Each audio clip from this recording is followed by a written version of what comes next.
Good evening and welcome to Omnibros Live. I'm Omnidog from Omnidog's Vault, joined by a Weekend Geekdom's Geo. Geo, how's it going, buddy? Doing pretty well. Happy to be here. Happy to talk about our topic, which was from 2 weeks ago or 3 weeks ago. I don't know. I'm just happy to be here. 2 weeks ago. 2 weeks ago. There you go. I'm happy to be here and talking about comics and hanging out with wonderful people and wonderful co-hosts. So there you go. Right on, man. You're such a positive force in the universe. Woohoo! Another thing that's positive is I'm positive I forgot a book and I'm going to have to go get it. Ooh. But I'll wait until I get to that point. I was going to say InStockTrades.com. Some of these books are available at InStockTrades.com. Some of them are not, because some of them are out of print. Some of them are. InStockTrades.com, where you can get your collected editions up to 50% off. Loyalty discounts add 2% to that. There's always an Omnibroslive discount code every quarter. If you order $50 or more worth of books, you get free shipping in the United States. Fabulous customer service, fabulous packaging. That's InStockTrades.com. Nice.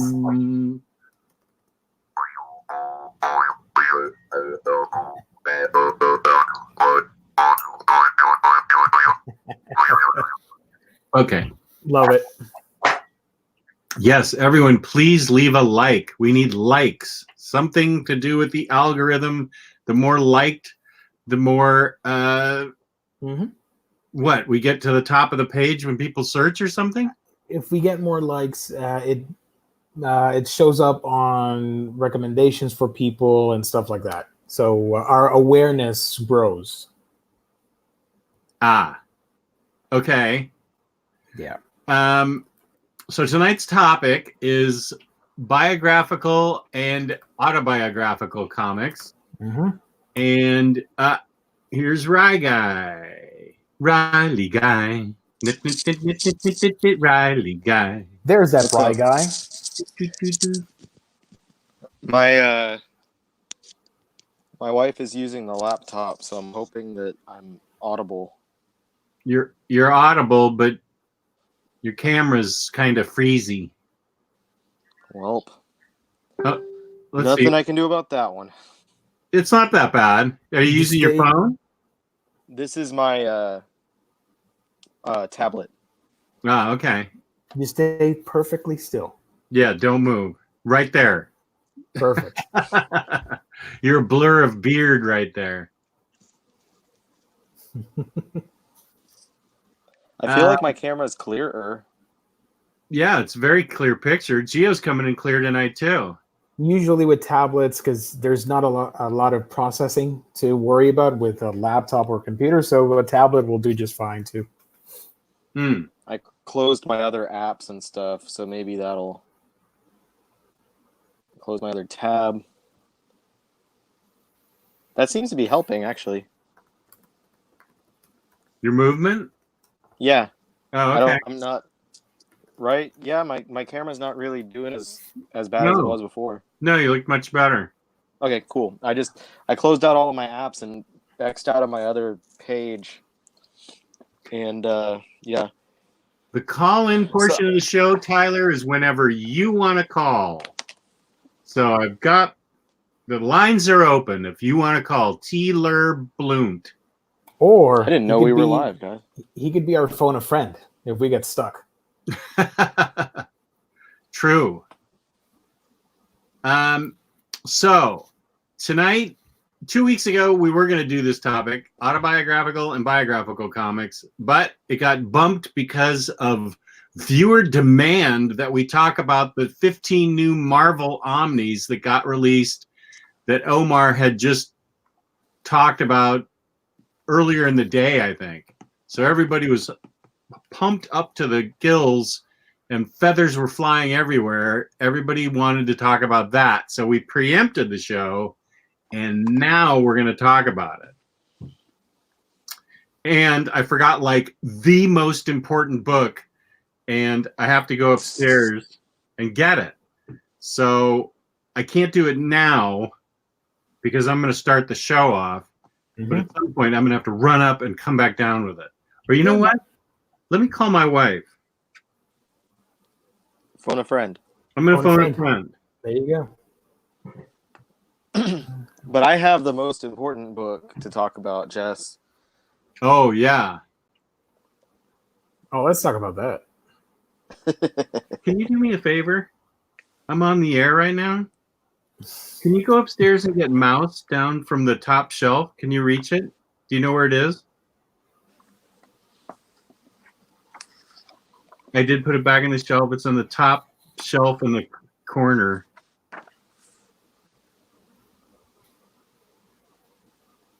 My wife's not as tall as I am. She may not be able to reach it. I can sympathize because I'm short. I'm just telling them what you're saying. Okay, as you're facing towards the guest room, it's on the upper very left top shelf. It's a double book.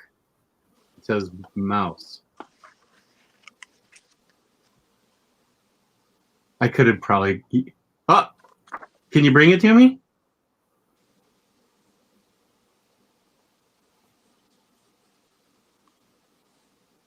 Okay, great. Thanks. Bring it to me. Bye.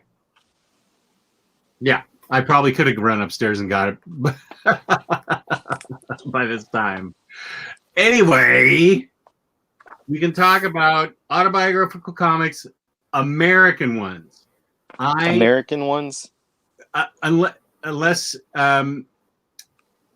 somebody's an expert on European or French ones, then I can't say that this is going to be encompassing because I've got a European book. Is this autobiographical? Thank you very much, my dear. You're gonna kiss me on air for stretching all the way up that Get on high. air. Okay, there, you're on air. Thank you. Hi, everybody. Thank you. You're welcome. That was wholesome. I like that. This is my humble opinion, but I think that American autobiographical comics, that's why I'm saying I don't know anything about European one. Maybe Mobius did it himself in the 50s or 60s or something, but I feel like Robert Crumb, these are just two examples that I brought. Robert Crumb America, Robert Crumb My Trouble with Women, and the R. Crumb Handbook. I have tons and tons of Crumb stuff, but he gets an awful lot of credit for his artwork, and rightly so. Now I have to be careful whatever I open of Robert Crumb's because it's great art, but a lot of times it's his fantasies. Yeah, I can't show you that. Let me see. I think I can show you that. So Crumb gets a lot of credit for his fabulous drawings, but I feel he was the first one to come out and really lay it on the line autobiographically about his foibles, his problems, his issues, his real life. He was and this was back in the 60s with Zap Comics and stuff. These are not representative of Zap Comics. This is from other stuff later, but he worked in a little bit of his fantasy life in early Zap, I feel like, and I think he was the first one in general just to put out feelings of paranoia, insecurity, all the things that, because he had a terrible childhood. And so he had lots of things to write about with his terrible childhood, terrible upbringing. If you ever saw the movie Crumb, you'll know that his father broke his collarbone on Christmas Day one year. Wow. and he grew up to be, I would argue to say, America's most famous illustrator. And then the man, in my opinion, who worked with him and finally tuned the autobiographical comic is Harvey Pekar, who they made a movie, and this is one of I have his original comic books, and I also have this book. But Pekar's stories are different. Not only does he have different artists drawing random slices of his life, but he's famous for his stories that don't necessarily have an ending. They're just something that happened to him in a grocery store line, or something that happened to him in his office job where he's a clerk for either the federal government or the state government. I can't remember. He's passed away now. But this is where the stories are. And Crumb was one of his early collaborators, because Crumb lived in Cleveland to work on Hallmark cards. And that's where Harvey Pekar's from. And they met through a mutual love of jazz records, I think. He was a jazz aficionado. But Pekar's stories, there's a famous one where he's standing in line with, he's Jewish, and he's standing in line with Jewish ladies at the supermarket. I think this one leads off the movie almost. But all it is his complaining about women in line at the supermarket, and that's it. That was a story. So he created the mindset that anything could be a story in your life. And I think a lot of people, I think some of the wrong people took that too far. Some people who wrote autobiographical comics, and I wasn't that thrilled with some of them. Not everybody's life needs to be written down or told to the American public. I mean, Harvey Pekar and Crumb are the first ones that talked about jerking off and writing about it. And I don't necessarily need to hear about that from everybody. So, but I feel like Crumb and Harvey Pekar are the ones that really finely tuned the autobiographical comic in America. I'll take a breath now. That's pretty interesting. I mean, it's very raw from what you're describing. I haven't read those books, but it sounds like a very raw story. There's less sex in American Splendor. It's more slice of life stuff, but Crumb stuff is full. Of course, he was one of the first and most famous underground comics artists and writers. Comics with an X.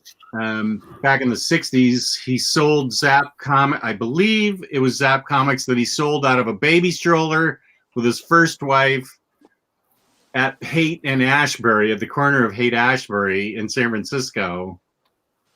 67, 68, probably right around there during the Summer of Love. And was selling comic books out of a baby basket, baby stroller rather.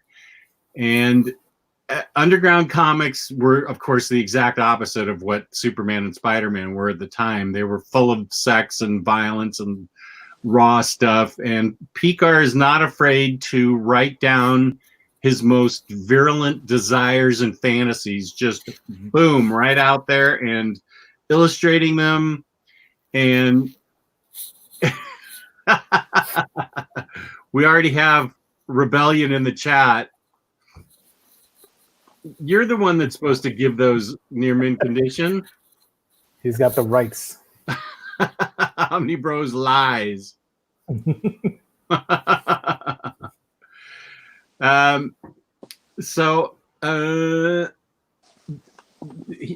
feel like he was the progenitor of underground comics, underground autobiographical comics, and that, of course, spun off all kinds of artists and writers, like Spain and Bill Griffith, who does Zippy the Pinhead and things like that.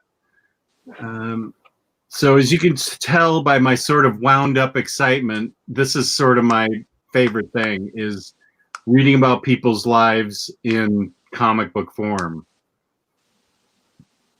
I've seen the American Splendor film. Actually, it's been God, probably over a decade Yeah. since I watched it with that was Paul Giamatti, wasn't Mhm. it? It was a really, really good movie. That kind of opened my eyes to more of that underground comics, just world that I really, growing up was not exposed to more than just the standard superhero fare and like manga, and then some stuff from Image and Dark Horse, the things that everyone knows about. So this kind of introduced me to the stuff that I knew existed out there, but I didn't really dip my toes into it all. And I still have never gotten the chance to go back and actually pick up and read any work from Crumb or Picard, though I've been extremely interested in it. I guess not that interested in it because it's been over a decade and I still haven't picked it up. But it's a genre that I don't know if a genre would be the right words, but a type of book that I really appreciate quite a bit, but I don't think that I show my appreciation for enough, and I don't think that I allow myself to appreciate enough. As in, like, I don't buy and read enough of this stuff. But when I do, I'm like, geez, this is like, it's such a good experience in reading. I feel like reading someone's life that's put down in such a fascinating, entertaining way, and that's really like anytime. Like I went to school for media production and stuff, and I studied film and I studied whatever, and a lot of what I studied was in actually writing. And in writing anything, I was like, I want to write about anything possible, even like you were saying, mundane things like being in the line at the grocery store. But the challenge is to find out how to write that thing in a way that guides your reader to want to keep going and keep reading. And so however it is that you play with your words and stuff to make something so pointless seem interesting, I appreciate quite a bit. Yeah. And let's see. There's tons of them, and I only grabbed what I could. Somebody's mentioning in the chat Paul Dini's Dark Knight, which is harrowing. Yeah, a harrowing story of his mugging in the aftermath, the PTSD that kept haunting him. You did too get the invite, Near Mint. You can come on anytime you want, you spud. Stirring the pot. Yeah, cut it out. So yeah, that's another good example of a modern day autobiography that was harrowing and chilling and made me feel very vulnerable.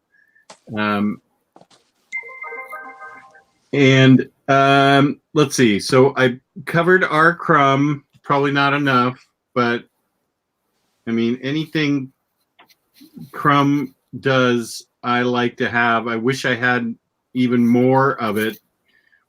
His made up stuff like Fritz the Cat and stuff never really interested me. I've always been more interested in his autobiographical stuff. And he's got, let me see if it's in here. Oh, it's too many pages to show. A Short History of America is in this America book, which is really awesome. It's put out by, it's got the pound sign on it. Where the hell did I get this? Crack Comics? Oh, What the heck? Knockabout Comics from London. I don't interesting.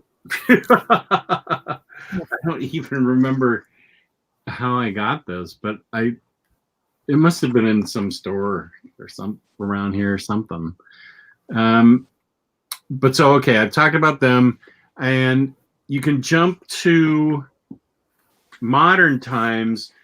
One book that is probably the most famous, one of the most famous comic books ever. It's certainly the most famous it's the most famous biography, and that's Mouse, which is the story Art Spiegelman originally told in the pages of Raw.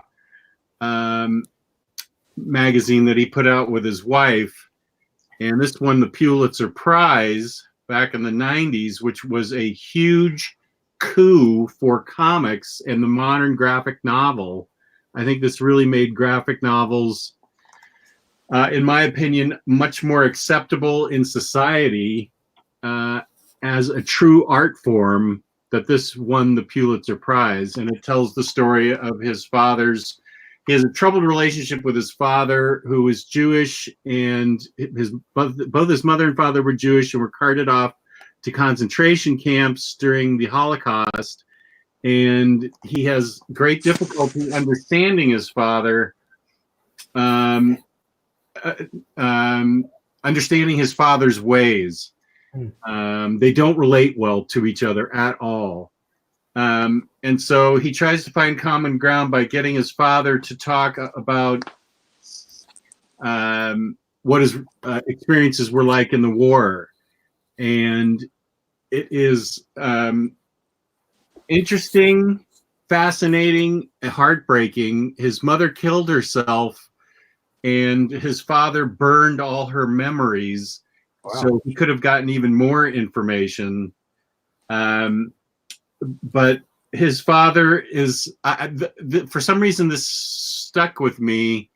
His father has got the immigrant sort of mentality. He lives in New York now, and his son Art visits him. Instead of wasting matches to light something, he keeps the pilot light on all the time on the gas stove because he doesn't want to waste matches. So he's wasting gas by keeping the pilot light on the time. And I just think that's such a, I mean, everybody talks about, you know, the Jews being mice and the Nazis being the cats and the pigs are Polish. In this anthropomorphic tale, but that's the little thing that stuck with me, the immigrant feeling that he didn't want to waste matches, so he kept the pilot light on the time. And that's why, I mean, that kind of mentality, after what he'd been through in the war and surviving the Holocaust and then losing his wife who took her own life, this is why Spiegelman can't relate to his father. They're from two totally different worlds, and somehow this book brought them together. I have not read what the aftermath ever was of this book being published between Spiegelman and his father. I would be very interested to find out if they got closer, what Art Spiegelman's dad felt about the book. I'm sure there are probably articles out there, but I would love to know what their feelings are on the book being such a success. And, you know, it's such a raw wound type of thing that Spiegelman keeps picking at, but he wants to know and wants to find out why his father is like he is.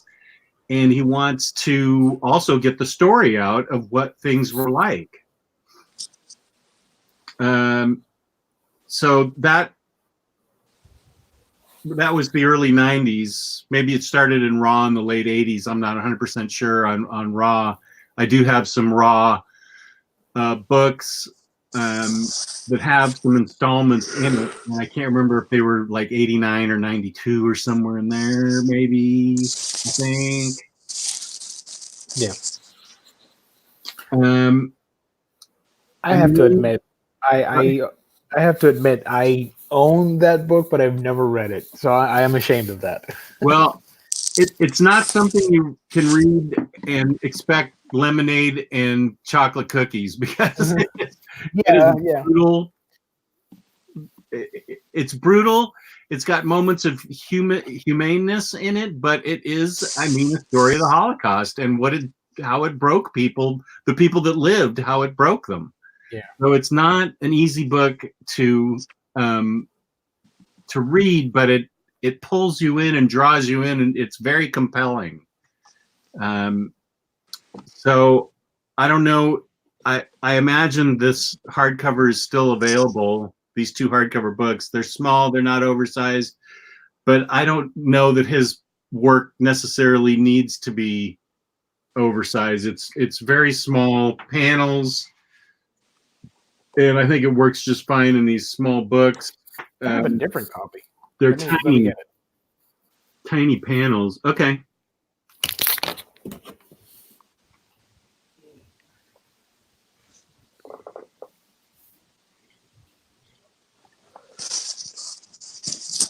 I've never read Mouse, nor do I actually own a copy, so I can't speak about it myself.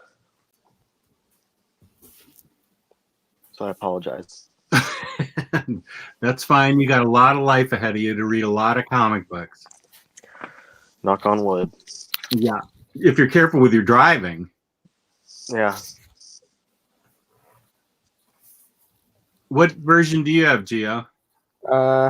This one. Oh, wow. That says the complete mouse. Ah, okay. There's just one volume, I guess. So it's got both books in there. Yep. So I don't I know think if they have an it's annotated too. Yeah, Do they. they? I have MetaMouse. It's still upstairs. But Yeah, it looks the same. Just, yeah. That's a nice addition. And I think I got it one day at Amazon because it was on sale or something. Sure. But like you said, the subject matter makes me hesitant to start reading because I do kind of get sad reading about this stuff. So Yeah, it does that to people. Yep. Yeah. Then there's a couple books that are these sort of all. This was the first book I ever got of Ed Brubaker's A Complete Lowlife. ooh, never seen that before. What's Right. that about? It is about his life. He's calling himself a complete lowlife. I Oh believe wow. he illustrated this book too. Let me just make sure. The work in this book was done over a period of years, and I have a lot of affection for it, blah, blah, blah. And I sort of also the critics around they have accused me of playing up the main character for sympathy. Those scenes where making that's on airplanes we're supposed to laugh at him. It is autobiographical. Mm, So he also drew it. And interesting. he is a complete lowlife. He may be a solid, upstanding citizen now, writing screenplays and fabulous comic books. Yeah. But he is I can't really point fingers because in my 20s and late teens, I also was a drug-taking, booze-addled, women-chasing rodent myself. But he goes to some extremes here that are surprising. He has a love of his life. The next 3 books the next 2 books after this have the same theme where he's just jonesing for this woman who alternately loves him and drops him and treats him like trash. And of course that keeps him coming back all the time to her, and he's doing all kinds of crimes and drugs, and not major crimes like bank robbery or anything, but shoplifting, stuff like that, drinking, drugs, acting like a jerk. This came out, I think, around the time Slacker did, so it was being compared to Slacker at the time. He worked in a comic book store. I think a comic book store. Or is it a bookstore? But let's say bookstore. He had a variety of jobs. If you looked at this guy at the time, you would have never thought he would grow into the amazing writer and person that he is now. It's my dream someday to be able to interview him and ask him about this book. I would ask him mostly about this book and not criminal, because this was the first thing I got back in the 90s, I think. And let's see, when was it published? 97. Yeah, Black Eye Books. And I don't know. It's just so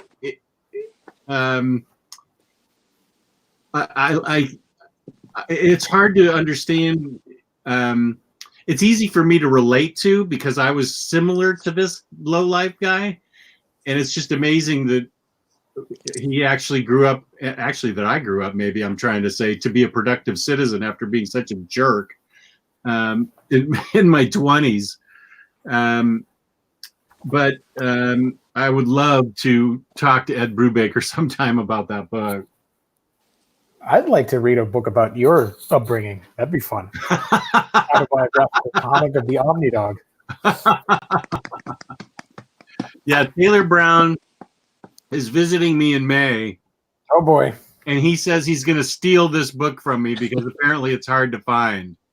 Really? Yeah. He's going to pull an Omar at my house. Is he going to almost knock over some statues too? Omar did knock over statues. Oh, he did? Okay. I always thought it was just like slightly nudged them. No, it was a double header. He picked up a box set of albums, and the albums shot out of it and hit some statues and knocked them over.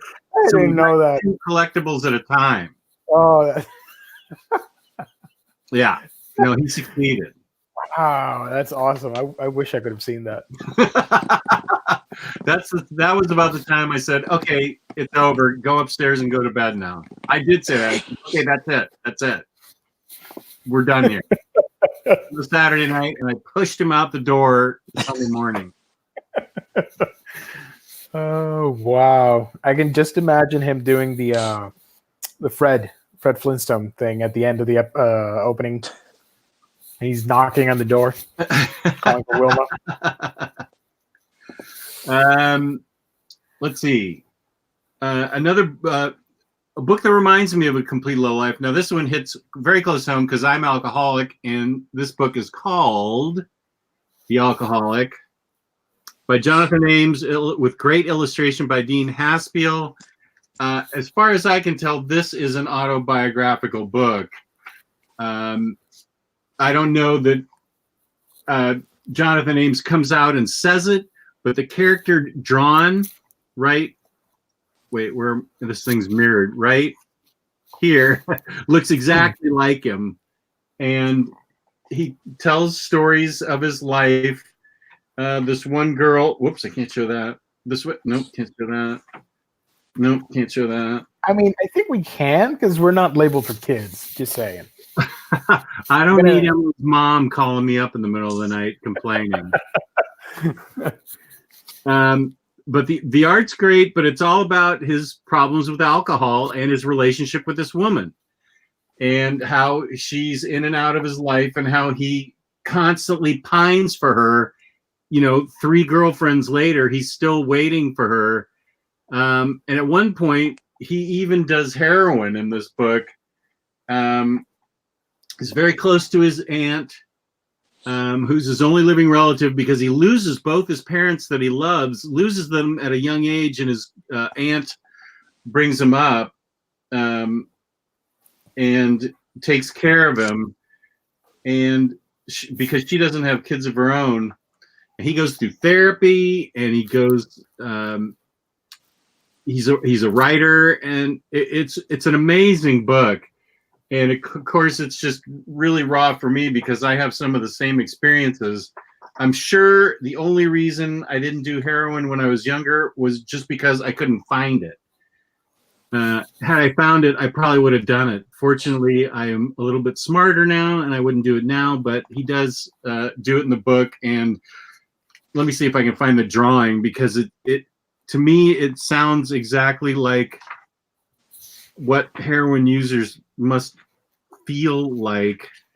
He's got these rays of light that just are shooting out of it. Yeah, here it is. He does it. He's got these rays of light shooting out of his head and eyes. That's what heroin does to him. And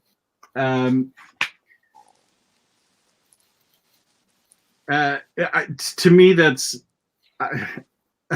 he does a big pile of coke and stuff in this book. I can laugh at it now, but going through it isn't really that fun.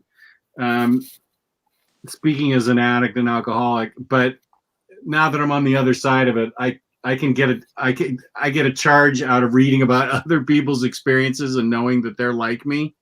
And I have no idea if he's sober now or if he's continued in his ways. I just know this book is great. I loved this book and I loved the art. And I think it's really remarkable that someone would put their foibles out on paper like this. And that's the kind of thing that Crumb and Picard opened the door for. Do you think that's part of the appeal for biographical books, that the audience can see themselves in that story or relate? I think you're exactly right. Yeah, I think that's exactly what it is. There's also a bit of thank God it's not me in some of these books. Something like Mouse. Yeah. I have a good relationship with my parents. Art Spiegelman didn't. And his father went through hell. Part of me is like, oh, thank God it's not me. But then you're right. I see a lot of relatable things in some of these books. And I think that's some of the appeal of them. I haven't read a lot of them, I have to admit, but you guys always mention the Blankets book. Is that considered biographical too? Yeah, I pulled that off my shelf. Oh, good. You talk about it. Yeah, so on that idea of people reading and being able to relate to these things, this is one that kind of did that for me. And it's at least semi-autobiographical in that Craig Thompson is telling these stories that are very highly based on the things that he experienced. And it resonated with me because he was raised in a similar household as far as like religion goes, and going to like church camps and stuff like that, and having those things kind of narrate how you thought, I guess I don't want to just say like narrate how your moral compass is, but like how you thought morality was supposed to play out in general. And I read this book while I was in college, so I was still living at home, and it was something that, it's been so long ago that I don't remember everything, but I remember kind of the way it made me feel. And it was like revisiting my events in my childhood, while also reading about someone who was around my age and beyond throughout this book, and kind of seeing, how things played out for them and how they move forward in their life, and how relationships developed and stuff with them. So it's a fantastic book. I absolutely love this book, and doing this show actually just reminds me that it's probably well past time for me to revisit it. I need to too. Yeah, it's been a really, really long time, but yeah, there's a lot of just flipping through, and I'm seeing a lot of stuff I really do not remember from this book, but yeah, it was a fantastic book, and I think that it really gave me the ability to look in retrospect at my life, and then have a perspective of the way that other people have developed in theirs, not dealing with, I say it as if my life was bad, but like having the same type of upbringing as myself. But similarly, I think this is also semi-autobiographical, and that's Bob Fingerman's Minimum Wage. I have that book. It's great. I read this at like the right time, because I read this literally right after getting married. And it was something where, I mean, Jess knows, but basically this book it's set in the 90s, and it follows Bob, who is, I believe, meant to just basically be Bob Fingerman's fictional version of himself, and his relationships with like his roommates and stuff like that. So I'm seeing this character that's kind of struggling to make ends meet, living his life and stuff like that, developing relationships with people, as I'm starting my marriage, and I'm starting like my first time ever living away from home. And it was really, really, I think, the right time for me to read this story about someone who's struggling through kind of making ends meet, because when I first moved out, neither, like, I was working part-time in a movie theater and my wife was still going to school, and we were literally like making less money than we were spending each month, but the only reason we survived was because when we got married, we got a lot of gift money. And we got down to the point where month 6, we literally looked at our bank account and we were like, it's going to be like the end of the month, we're going to run out of money. Like, we're not going to have enough to pay our rent the next month after that. And I had like called my dad. My dad at the time had been laid off, so he didn't have any money. Like, my parents didn't have any money either, but I was like, I don't really want to do this, but I just want to let you know I might need some help. And my dad was like, I can't do much for you, but if it gets to that point, like, we'll do something. And literally the next day, because my wife was graduating, she gets an offer for a job. Oh, and wow. we were like, oh my God, like, this is the greatest feeling and the greatest like lift off of my back. But I felt like, so I had read Maximum Minimum Wage like literally in the first month that I lived in Austin with her after getting married.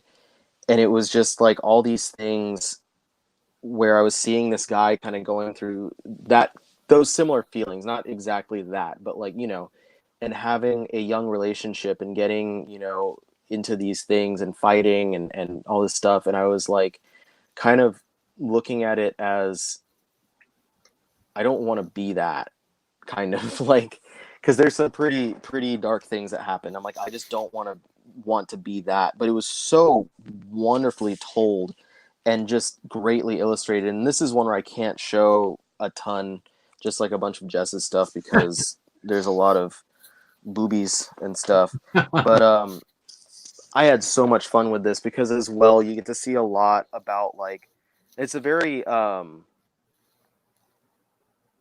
detail, a lot of smaller panels, a lot of text and stuff. There's a lot to see in each panel. And one of my favorite things is just seeing all these references of very 90s things throughout these books. And you get like people wearing shirts of 90s bands and 80s bands and stuff and doing different things. I think there was actually some boobies on there. No, she's wearing a shirt. Never mind. Just situations and going places and seeing things and reading things and talking about things that I was a child around. And so I'm seeing like kind of the different side of that. This is another one that I'd really like to reread now that I'm in a completely different spot. And it's amazing how much of a difference 6 years has made in my life. But like, now that I'm in a completely different spot in my life, I also want to reread this and see how I feel about Bob's struggles and his life and how he dealt with adversity and stuff here. But this book itself is really awesome. Maximum Minimum Wage. Image Comics published it, and I think that it's remaindered right now. I think that it's been pushed out of warehouses, because I actually only picked up this volume a few months ago at Half Price Books, and they had like 6 copies, all still in the wrap, the original shrink wrap. So I'm pretty sure that this has been pushed out of warehouses and stuff. So if you're interested in buying it, I'd buy it now. It's got a cover price of $35, but I think I was able to. They had it on sale for $15, which is a really, really awesome price for like such a huge volume. It is a big book. The last one that I picked out, this one is completely different. I don't remember exactly when it was. It was before I got married, and I think that what I was doing was looking up like Superman stories and like people's favorite Superman stories for one reason or another. I think just because I didn't have much exposure to the character, and I was like, okay, I've read a ton of Batman comics. I need to read some Superman because I need to. Let me make up my mind. Do I like this character or not? And one that popped up that was really different, and I was like, I've never heard of that. I'm not really familiar with anything. Was It's a Bird from Steven Seagal. I don't feel like enough people talk about this book, but this is basically the the earlier Superman version of Dark Knight that Paul Dini did. In relating Steven Seagle relates his life into that character and working on the character. And the real story here is basically DC offers Siegel the opportunity to write Superman, and he doesn't want to accept it. And it's a whole story that he tells about why he didn't want to accept writing that character, why he wanted to decline the job offer. And it's this whole thing relating back to his childhood and growing up and what Superman meant as part of his life. And it's so just emotionally well told and well illustrated in the Vertigo style by Teddy Christensen, which you might recognize from he did the Kindly Ones arc of Sandman. There's just an example of showing Superman by Christensen. But he also did a series with Steven Seagle, the House of Secrets, which I really enjoyed that series. And so together, this book with House of Secrets, they both gave me a really great appreciation for Steven Seagle as a writer, but he really hasn't done a ton of stuff. It's kind of interesting. So he made this book about his decision whether or not he wanted to write Superman, but he only wrote like 10 issues of Superman. Well, I didn't know he decided to write it. Yeah, he wrote about 10 issues, and I think he created the second or third version of Supergirl, like the black-haired Supergirl. And then I don't know if he quit or he got kicked off the book or something, but I feel like his book about writing Superman is way more prolific than his actual short run on Superman, which is a little humorous to me. Yeah. I've never read it. I don't think it's collected anywhere. I've always wanted to read it because I'm like, okay, well, if I want to see what spins out of his mind after thinking through all of this stuff. But I highly recommend this book. This is a fantastic story. I have no idea if it's still in print or not. I think they might have actually recently reprinted it after Dark Knight happened.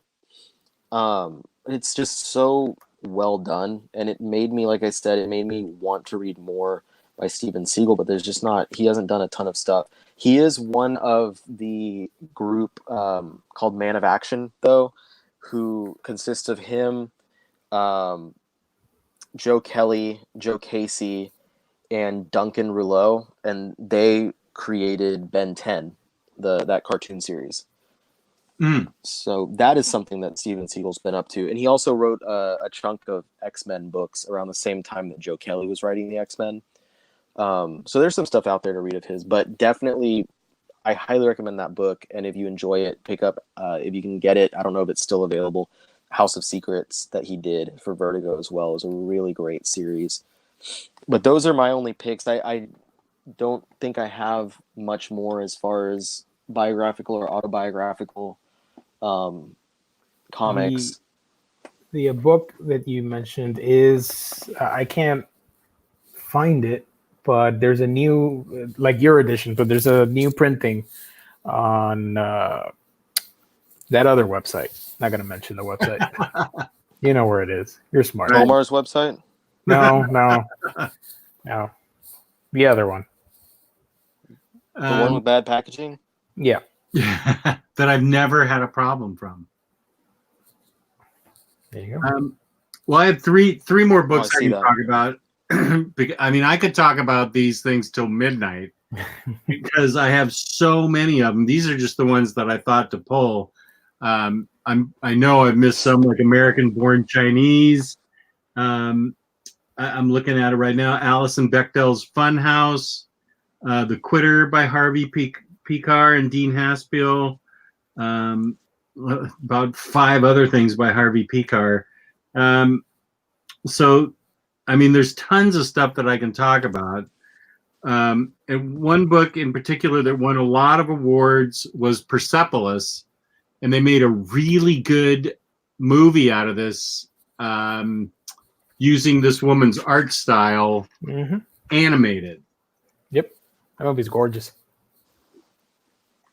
And this is about the woman's upbringing and adulthood and childhood in the the country of Iran, rather, and what it was like to be a woman in Iran. And there's Persepolis and Persepolis 2, and I believe she wrote, Marjane Satrapi. She wrote it and illustrated it. Very simple but very effective drawings. Great use of black here, and it's pretty harrowing what it's like to grow up in Iran. Obviously, when you are smart and aware of what freedom's like, or you have some inkling of what freedom might be like, and you grow up in a police state like Iran. Great movie was made out of it, and it's a wonderful book. So I wanted to make sure all my choices weren't just men. Persepolis and Persepolis 2 are both very excellent books that need to be read. And they won, both those books won a lot of awards. My Friend Dahmer is not on the list because I have not read it. I have read Durf, whatever his name is. I've read a lot of his stuff, but I haven't read My Friend Dahmer. I know Kristan has, Jake, so I need to read that. The next book is a book that I did a overview on, and I love this book because it tells the story of David Bowie. And it's called Bowie, Stardust, Ray Guns, and Moon Age Dreams. It's written and illustrated by the fabulous Mike Allred. And it's more of little vignettes of David Bowie from like 1967 till the Ziggy Stardust years. And it is flipping fantastic. First of all, the art is the best art Mike Allred has done. And yes, I'm including Silver Surfer in that, my favorite book of 2018. This art that he does is phenomenal. And the writing is extremely good. He really has done his research, it seems, and really nails down this time period in England and in David Bowie's life. And Bowie led a very fascinating life, as you might expect. And Mike Allred does a great job telling the story of David Bowie. So I really urge everybody, even if you're not necessarily a Bowie fan, for a Bowie fan like myself, this is pretty much nirvana. Even if you're not a Bowie fan, you'd appreciate the art and the story. It's not like a start to finish story. It's more like 2 or 3 pages tell a small story, and then he weaves it together with another small story and sort of stitches them all together. And so this book, highly recommended, from Insight Comics. If I remember correctly, they're going to print a second edition with a different cover soon. Oh, okay. Because I know there was an alternate cover. Variant? Yeah, there was a variant that went out of print pretty quickly that had this on the cover. Oh, that looks cool. Yeah. So is this a better comic about a musician than the Kiss Compendium? Wow. Forgot all about that. I haven't read Kiss Compendium. I saw Kiss was the first group I ever saw in concert back when I was 16. That sounds like a fun concert. Yeah, that's the one that Cheap Trick warmed up for, where I discovered Cheap Trick. Ooh, that sounds nice. like a really fun concert. I was exposed to them for the first time. Nice. Gabe, I think that Kiss just doesn't get the actual respect they deserve because of their later kind of being sold out and stuff. But I agree. Right. Man, their early stuff especially. Oh yeah, I agree. I love their first 4 albums. Very good. Their first 4 albums are fantastic. I saw them live in 2010 2010, and they were a blast. I loved it. 2010, I saw him live in 1977. So I was actually 18. That wasn't my first concert. So big gap between the two of us. That's awesome.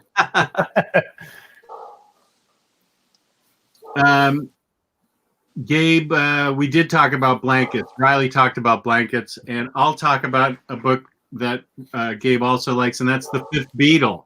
That's a great one. Yeah. This tells the story of Brian Epstein, the Beatles manager, and what the Beatles were like, and what in the very beginning, and how he corralled them. It's really Brian. First of all, the art is fantastic. And he's a closeted gay man in the early 60s. He's the manager of the Beatles, tells his story of managing the Beatles and stuff. But it's really a story about Brian Epstein and his troubles with having to be closeted. And it's brilliantly told. It's heartbreaking. It's touching. It's loving. And it has plenty of Beatle anecdotes. And it shows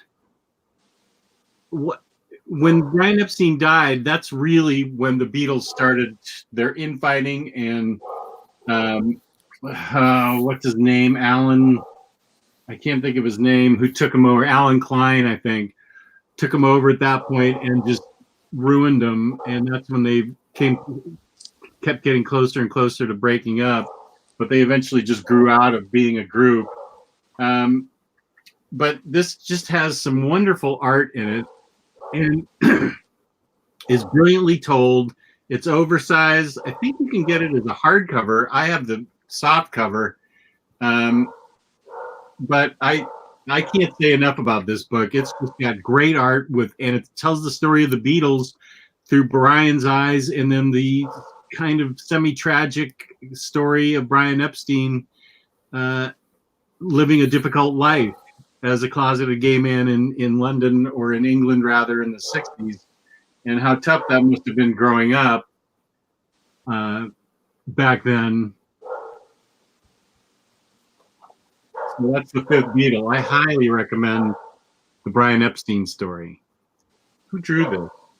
Andrew T. Oh, Kyle Baker had some in here. That's what I recognize. Yeah.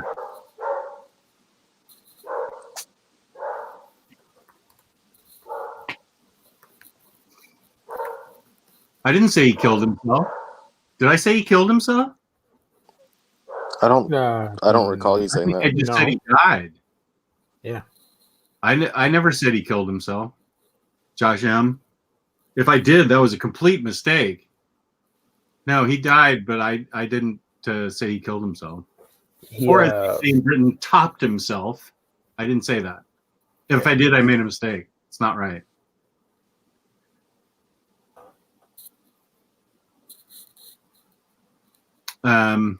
So really, that's kind of all from me. I'm spent. Gio, did you have any to add? No, because the only one I was going to talk about was the Paul Dini book, but we already mentioned it. So well, you can talk about it and show it off. I don't have it with me. I'm a terrible co-host. I'm sorry. Oh, it was a Jeffrey Epstein joke. Oh, okay. Well, I have it right here. I can show it while you talk about it. Just a sec. Let me pull it out. Look out, Catwoman. Okay.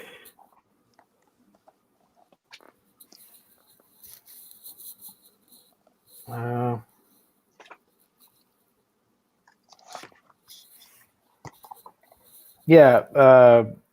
Dark Knight, a true Batman story. I gotta admit, I didn't know what I was getting into when I heard about that comic, but you guys recommended it to me when the release date was nearing, and I picked it up. And what you get is an honest, unique portrayal of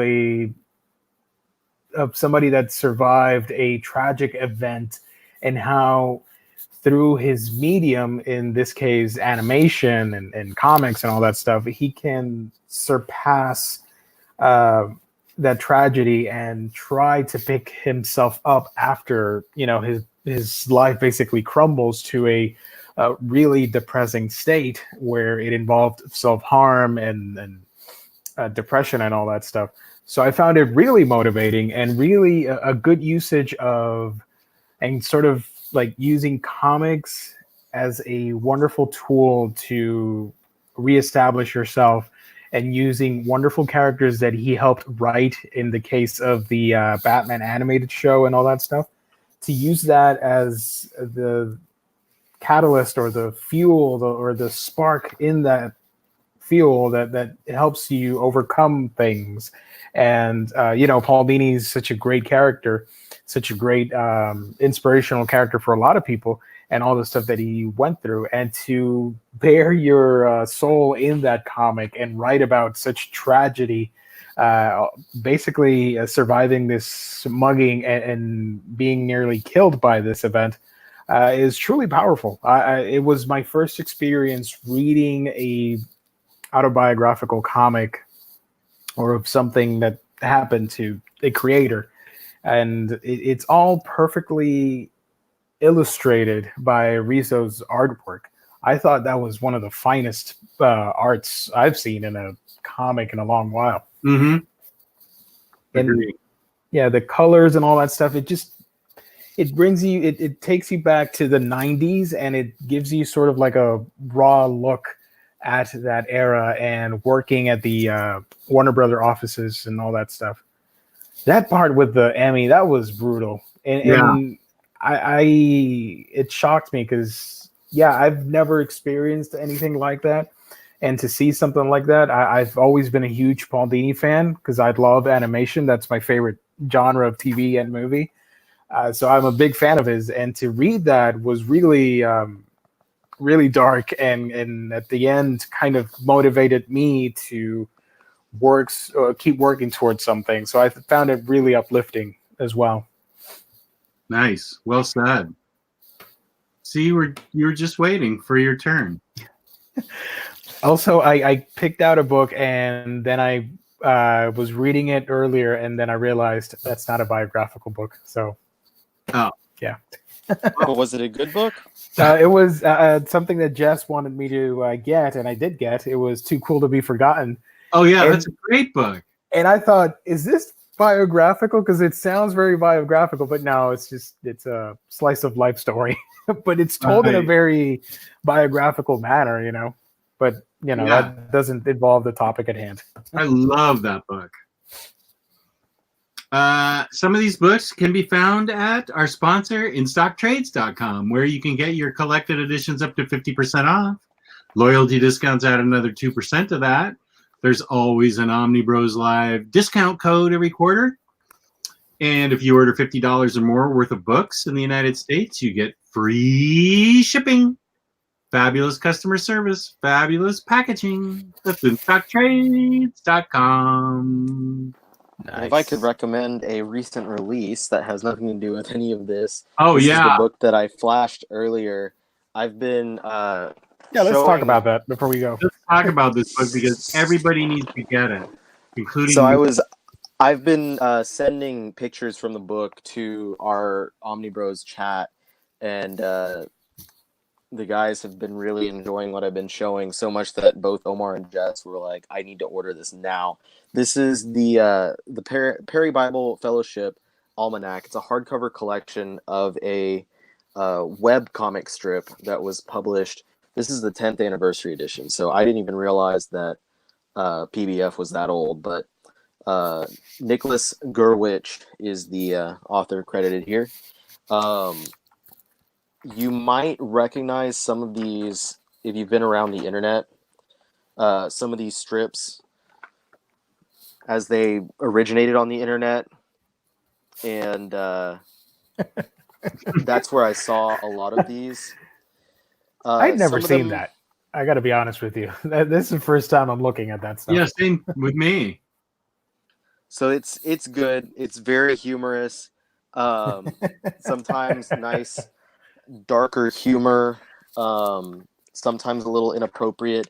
I even was, before I came on here, was showing some of these panels to my wife, and she was laughing like pretty hard at them. So it's a really great book. I really love these kind of hardcover or these collected editions of comic strips.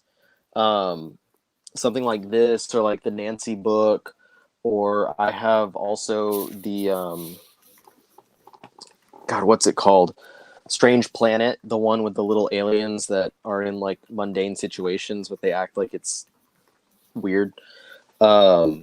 This one also reminds me of Berserk.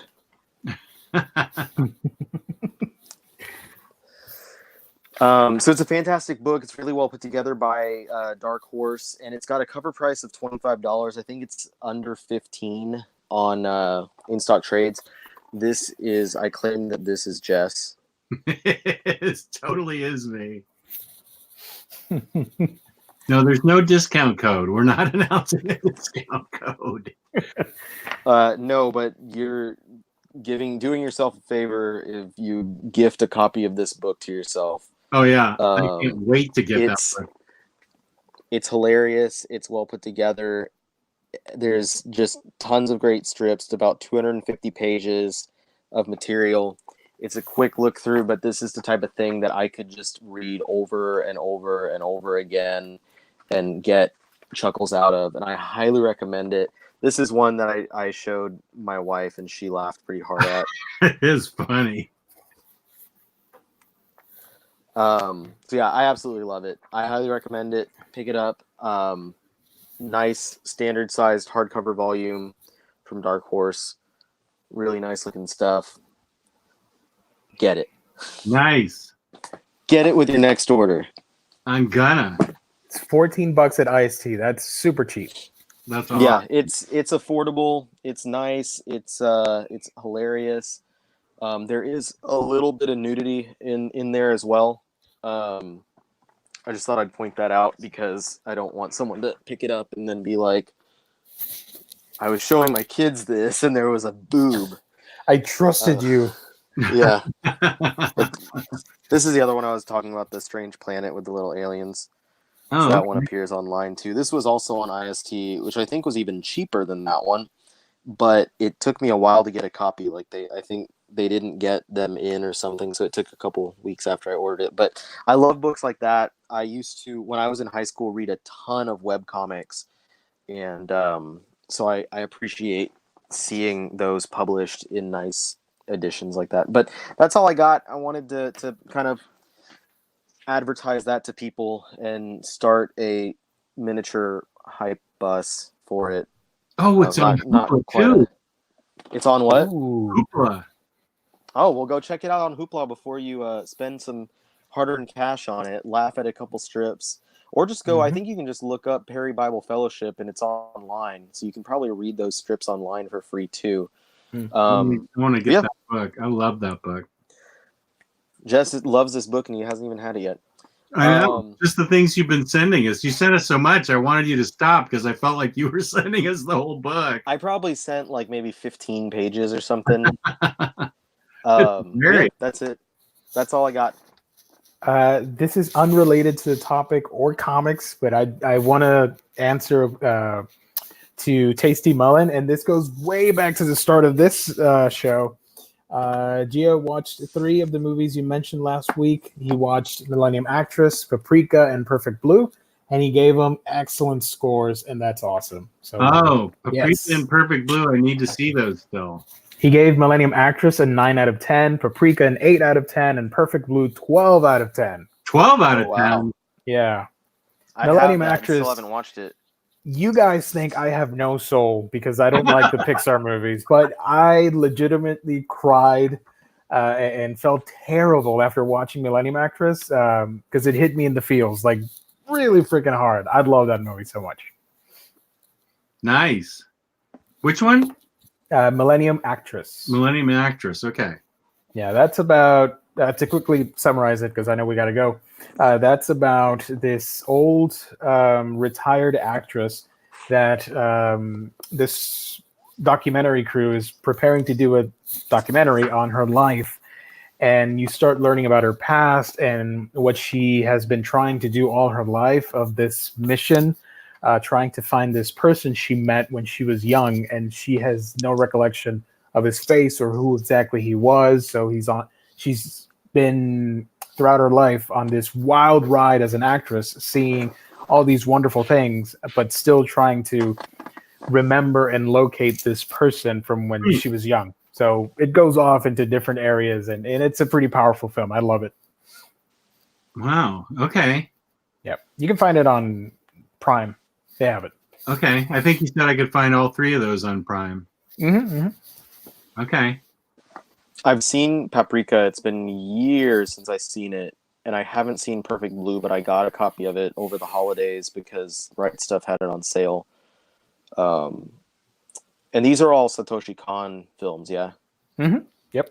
Yeah, and I know that they've been teasing that they're going to do finally a new release, a Blu-ray release of Paranoia Agent, which was his 13-episode show, and I'm super excited for that. Yeah, that show's amazing. Okay, then. We've come to the end of our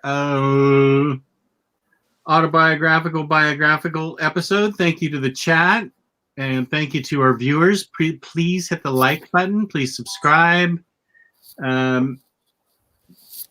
Please hit the like button. Please subscribe. And here's a picture of Taylor Brown watching the stream with his son. Aww. His little baby.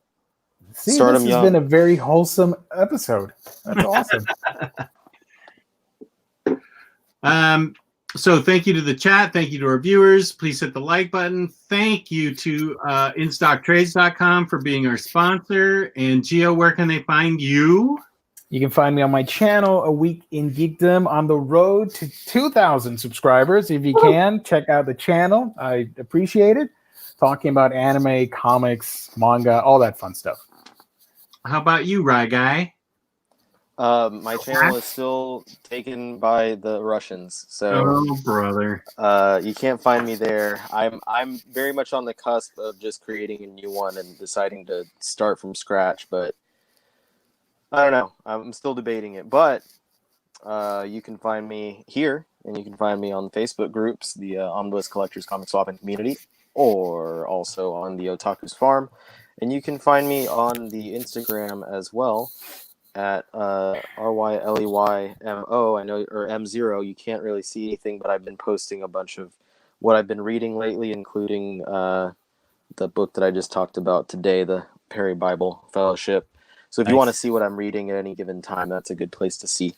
So yeah, that's where you can find me at the moment. Right on. We didn't get the phone call. I'm disappointed. I know. I agree with Freddie. I was disappointed. I left my phone on because I thought T-Lar was going to call in. I was kind of bummed out. Also, Cartel, I doubt it. Go ahead. Cartel from Hell, you doubt his question? Yeah, I don't think it'll happen. Who knows? Okay. What's the question? I'm not looking.